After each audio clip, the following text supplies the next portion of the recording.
Definitions of limit experience. From Michel Foucault, the point of life which lies as close as possible to the impossibility of living, which lies at the limit or the extreme. And from Maurice Blanchot, when I speak, death speaks in me. My speech is a warning that at this very moment death is loose in the world, that it has suddenly appeared between me as I speak and the being I address. It is there between us at the distance that separates us, but this distance is also what prevents us from being separated, because it contains the condition for all understanding. Death alone allows me to grasp what I want to attain. It exists in words as the only way they can have meaning. Without death, everything would sink away into absurdity and nothingness. Pictures from the Edge, a brief essay on art and the limits of human experience. Karl Jaspers, German psychiatrist turned philosopher, describes a limit situation as one which so upsets our typical way of being in and relating to the world that we awaken to the center of ourselves. The exemplary limit situation is death, where consciousness grasps death preceding its occurrence.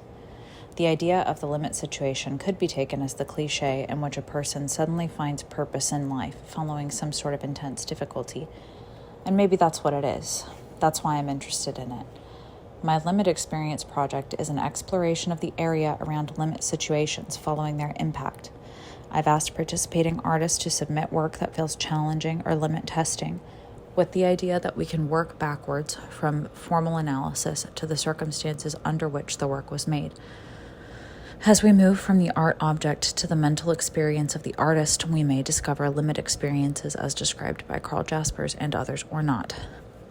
To help with the interpretation of the project, I'll provide some imagery and further elaborate on my conception of the limit situation, as I think I've probably expanded beyond the definitions given by Jaspers, Blanchot, Bataille, and Foucault, especially in how I relate them to the creation of art. I think of limit experience like a bomb.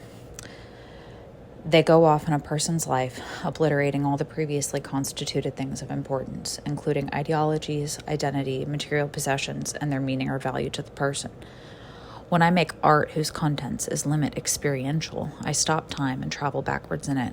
Art allows this through a powerful activation of memory, where I'm involved physically, emotionally, and psychologically in the process of remembering rather than passively observing my past, like a mental image movie. I go back to the moment of my limit experience. I survey the bombed land, the area of my experience, regarding all the blown-up material of my life, my worldview torn apart, my stuff destroyed or mangled to the point of uselessness. Sometimes material things and even ideologies remain intact, but the meanings have so fundamentally shifted that everything seems nonsensical and must be reordered. I've spent significant time engaged in this process for myself after my own limit situations. I've discovered that making art around such circumstances is a reflective act rather than a visceral or immediate act. Envision again my exploration of the bombed land metaphor. In this metaphor, the artist is the surveyor, the observer who returns to the site of the explosion after it has taken place. With time to explore, without fear of being destroyed, the artist can take stock of what has happened, collecting items and reconstituting them to form an image of the scorched site. These images are pictures from the edge. They rely on memory, imagination, self-reflection, curiosity, and probably more resources familiar to artists to document or create from the moment of significance.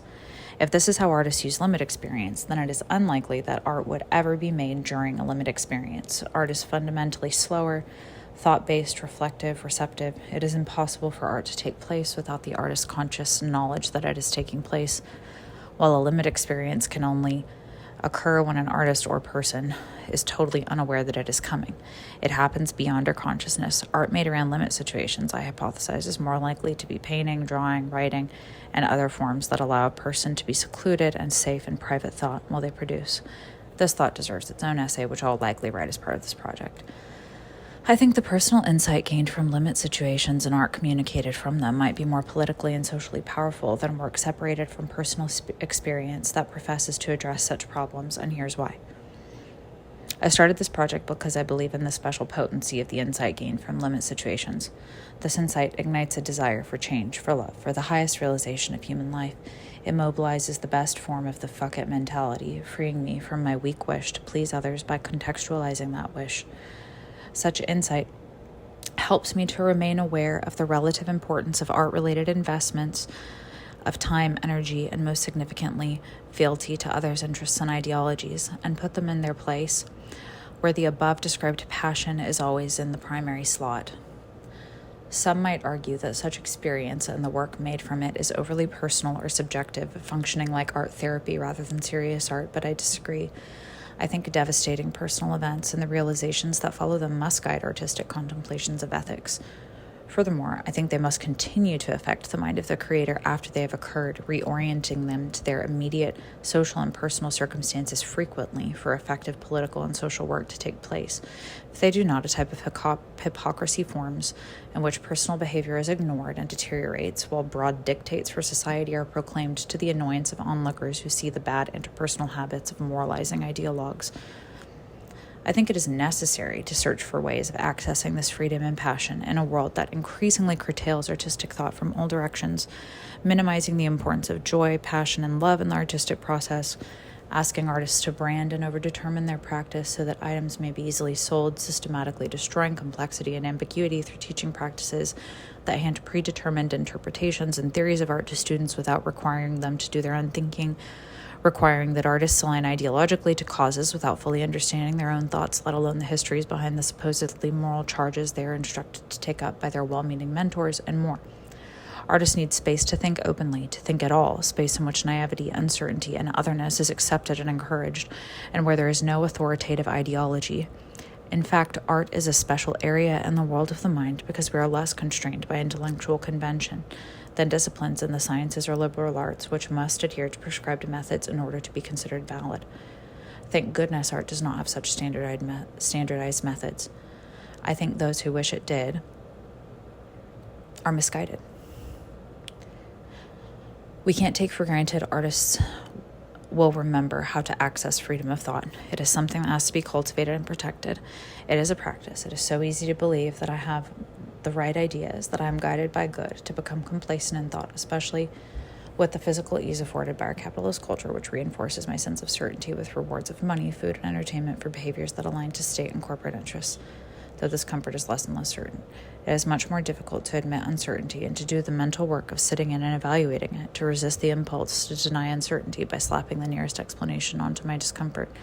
Sometimes I think we've almost completely forgotten how to make images and artworks that do not claim to know something that could easily be stated in a couple of sentences. Limit situations tend to destroy the above-described issues of thinking by rendering all bullshit first visible, then null.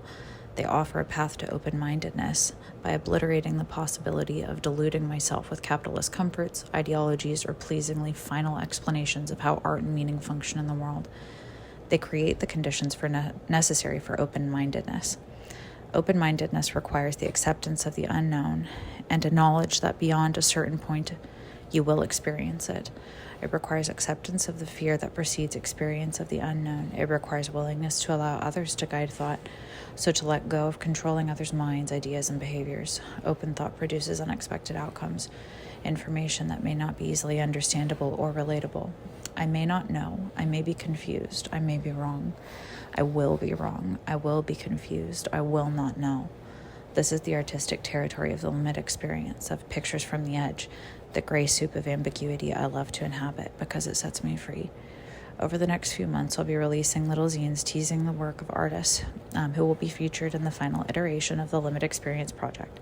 The zines will be free. You can just download the PDF, and if you want, print and fold the zine. I'll probably provide instructions.